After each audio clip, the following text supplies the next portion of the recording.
The umbilical cord woman loves a clean belly button. You gotta look after your belly button, because if it's dirty or not looked after well, then the umbilical cord woman will not be impressed. So I am looking after my belly button, and I'm washing it and making sure it smells nice. So when the umbilical cord woman comes, she will put one of her umbilical cords into my belly button. I love taking care of my belly button, and people thinks it's so useless after you are born, but a belly button is the greatest thing any one of us could have. This belly button is so good, I'm glad I have one. No, you are not suffering from any mental illness. You are not autistic, schizophrenic, or having any hallucinogenic attack, as this is all real. The umbilical cord woman loves a good belly button. I feel sorry for people who have no belly button, and I feel jealous of those who have multiple belly buttons. When the umbilical cord woman visited again, she actually chose my belly button for one of her umbilical cords to enter.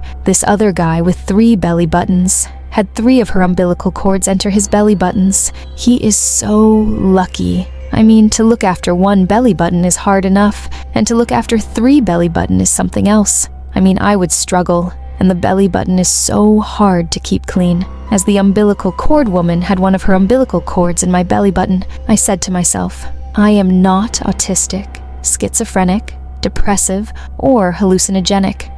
And I know this is all real. This is all real. And this umbilical cord woman has one of her umbilical cords in my belly button. I will not let anyone think that I have a mental disorder to light me into thinking that this isn't real. Then all of the people whose belly buttons were good enough for the umbilical cords to enter their belly buttons, they were now lifted up from the ground.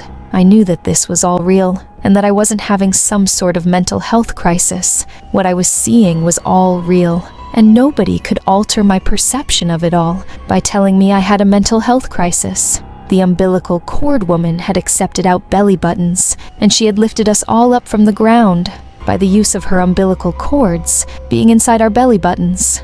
It was amazing. Then the man with multiple belly buttons started growing umbilical cords himself, and he started attacking the umbilical cord woman by attacking her umbilical cords. Our belly buttons felt cold when her umbilical cords had separated from our belly buttons. Now my belly button seems so lonely.